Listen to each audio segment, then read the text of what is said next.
Hey everyone, in this video I will go over basic crafting strategies for Solar Self-Found, meaning I am mostly skipping essences and entirely skipping metacrafting for now. Let's dive in. Compared to Path of Exile, the sequel, number 2, has two big changes. The first is that there are no more orbs of scouring. The second is there are no more orbs of alteration. What this effectively means is that you can't just keep spamming alteration orbs, but rather you are limited in how often you can craft on a single piece of gear, which is to say, only once. On a personal note, I do enjoy this system because it is quite straightforward, it is deep but simple, and it is intuitive. Plus, it makes magic and even normal pieces of gear desirable in SSF because base items to craft on are highly sought after. All in all, it's an impactful but very welcome change in my opinion. For prerequisites, I recommend the loot filter. Neversing has made a light filter which I am using in this footage. I put the link in the description, but it is a game changer. I made some tweaks myself as well to this filter, and in a few weeks Neversing expects filter blades to be operational for Path of Exile 2 loot filters, but for now you will have to use the notepad, which is completely fine. My character is currently running tier 13 to 15 maps. You see a tier 15 map here, rare, corrupted, and most of the gear that you get is from anything but trash monsters. By trash monsters, I mean normal monsters, so 90% of the monsters in the map. They drop very little of value. Magic monsters drop a bit more, but by far the most gear and also crafting materials come from rare monsters and map bosses. Map bosses in particular drop boatloads of stuff, and I'm not even juicing my maps all that hard yet, although this one is pretty juiced. The rest of the gear comes from side content. Chests are worth opening, strongboxes are very good indeed, and several league mechanics, while incredibly deadly, are also quite rewarding. When it comes to crafting materials, it is a little different from gear. Crafting materials do drop for sure, but can also be created in several ways. First, let's talk disenchanting. By disenchanting magic gear, you get transmutation shards, and 10 of those make an orb of transmutation. I personally don't think this is worth it. You find enough raw orbs of transmutation. You can also disenchant rare items for regal shards, and 10 of those make a regal orb. I do find this a valuable method to get regal orbs, which are quite rare even in endgame. So I'm picking up every single rare item, and those I don't craft on, I disenchant. Regal orbs are used for crafting itself and are a vital component in upgrading gear, but they can also be used to juice maps and to make maps and waystones rare, so they're in high demand in Solar Self-Found. Finally, you can disenchant uniques to get chance shards, which turn into an orb of chance, which in turn either makes an item disappear or it turns the item into a unique item.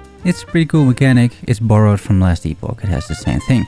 If the item doesn't have a unique variant, nothing happens if you use an orb of chance on it, and the game will actually let you know.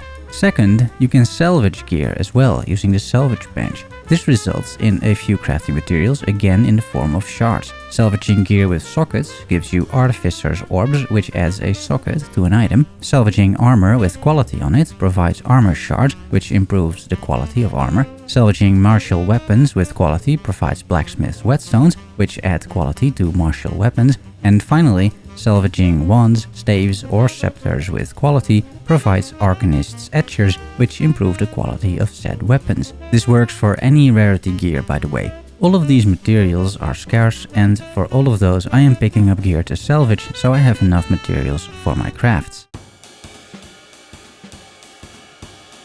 Now that we have the base items and we have the materials, let's talk about my crafting approach in Solar Self-Found. I think in general you have two options. You can go with a sweaty min-maxed approach or with a more relaxed approach. I started out being mostly sweaty min-maxing, but I have over time gone to a more relaxed approach as I got better gear and more crafting materials from higher level maps. The sweaty approach involves making the absolute most out of your items, storing the items you have crafted on but failed, which means you need some stash space, and then using the reforging bench to create additional base items and materials. Let's take these scepters as an example, because I am looking to craft myself a good scepter. I am starting with these 3 normal scepters, which I looted from maps. Let's use an orb of transmutation and augmentation. We use both these on the scepters to make them magic with 2 modifiers. This is very cheap to do, and what you're looking for is 2 good modifiers. The results are fairly mediocre, but not all is lost, because what I do, which is the sweaty min-max method, is I save these items in a stash based on rarity and based on the item level.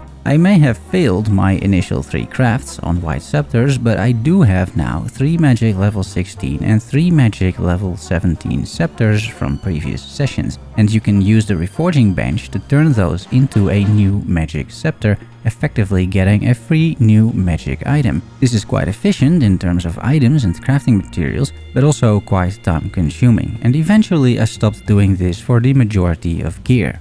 The less sweaty method was introduced, and now if a craft fails, I mostly just disenchant the item. In some edge cases, mostly on rare items, I may try to reforge, but the odds of getting something decent seem to be the same as the odds of dropping a good rare item, which means not very high odds.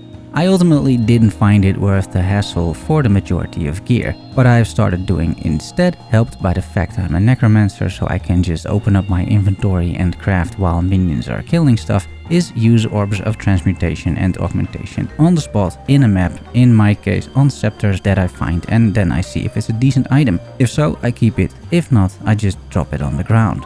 Next to directly crafting in maps, you can use a dump tab like I have over here, and I just dump all white and magic items in here that I want to eventually craft on. That means primarily jewels and some scepters. And then I just start a crafting session and test my luck. At the end of the day, I tend to use the sweaty method for uncommon items like rings, amulets, belts and jewels.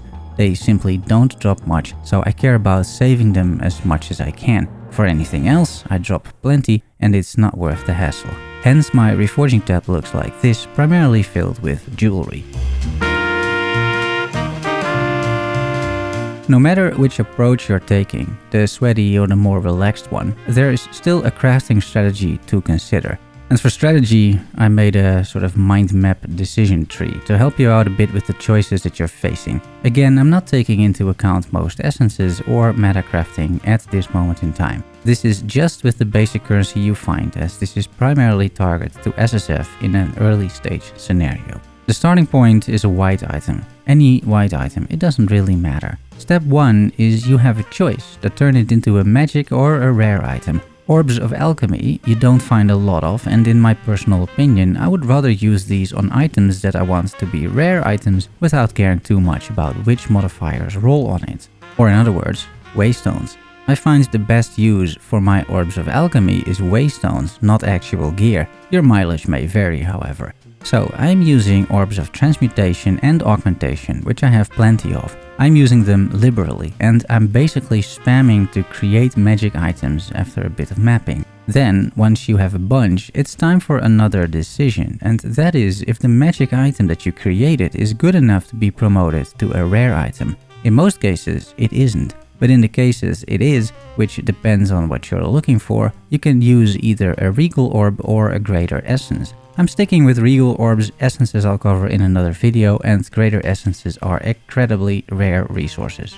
Now the item turns into a rare item, and you may have gotten a useful mod or a useless mod. In case you got a decent or good modifier, you use exalted orbs on the item hoping to hit more good modifiers. It's up to you how many exalts you're willing to use here, but as I already have 3 good modifiers at this point, I think it's typically worth spending 3 exalts in the hopes of hitting at least 1 more good modifier. Items with 4 decent modifiers in solo self-found are good in my opinion. However, if the promotion to a rare item, meaning the use of a regal orb, gave you a bad or useless modifier, you can use a chaos orb to try and fix the item. A chaos orb removes a mod and adds a mod. There is a 1 in 3 chance that you remove the bad mod and you add either a good or, again, a bad mod. I think this is your best bet of using chaos orbs, because if you use them later in the process, the odds of hitting a bad modifier are typically a lot worse. 1 in 3 isn't horrible odds.